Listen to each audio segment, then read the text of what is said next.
ออกนี้มา2 คันแล้วครับผมใครที่อยากได้รถมือ 2นะครับแนะนำมาที่สมชายอารันครับรถเขาดีคุณภาพครับรถไม่ดีที่นี่ไม่ขายครับผมสวัสดีค่ะสวัสดีค่ะ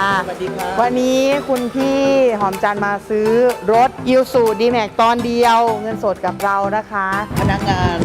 ต้อนรับเราดีมากแล้วก็เยี่ยมพูดได้คำเดียวคือเยี่ยมมากเลยใครอยากได้รถมือ 2ให้มาที่สมชายคาร์เซ็นเตอร์อรัญญประเทศค่ะ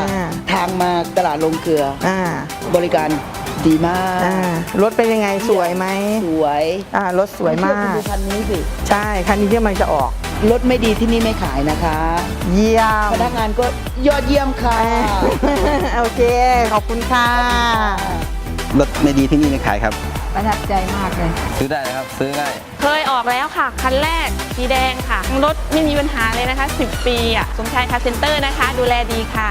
รถไม่ดีที่นี่ไม่ขายค่ะไม่กล้าไปซื้อที่อื่นเพราะว่าไปซื้อที่อื่นเราไม่รู้รถยังไงนี่มันรู้กันเองไงทั้งหมด7 คันคือ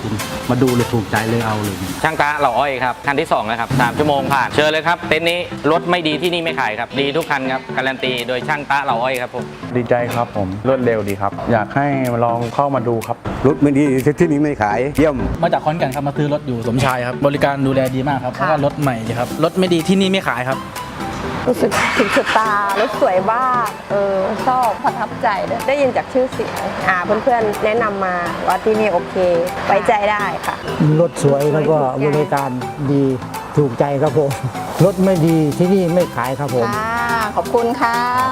รับรถไวเอกสารไวค่ะถ้าใครกำลังดูรถมือ 2อยู่นะคะแล้วยังลังเลเลือกเต็นท์อยู่กำลังเลือกอยู่กำลังตัดสินใจอยู่แนะนำสมชายค่ะเซ็นเตอร์อารันนะคะเขาดูแลดีตั้งแต่เตรียมเอกสารจัดไฟแนนซ์แล้วก็มีรถสวยๆให้เลือกลองเข้ามาดูกันค่ะมาจากจังหวัดสงขลาหลายอย่างนะที่ประทับใจใครที่อยากได้รถมือ 2นะชื่อร้านสมชาย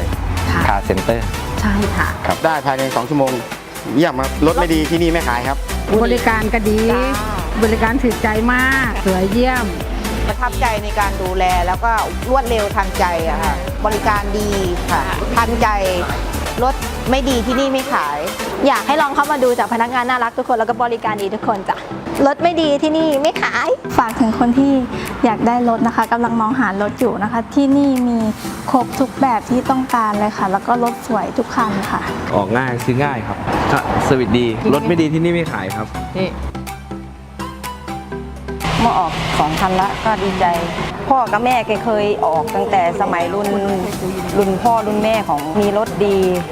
ก็ถูกใจหมดทุกคันนะคะรถไม่ดีที่นี่ไม่ขายรถไม่ดีที่นี่ไม่ขายทำเรื่องไม่กี่วันก็ได้รับรถเลยบริการดีมากครับบริการประทับใจดูแลดั่งญาติมิตรเลยแล้วก็ออกรถเนี่ยคือไม่กี่นาทีก็คืออนุมัติได้เลยรถไม่ดีที่นี่เขาไม่ขายนะครับ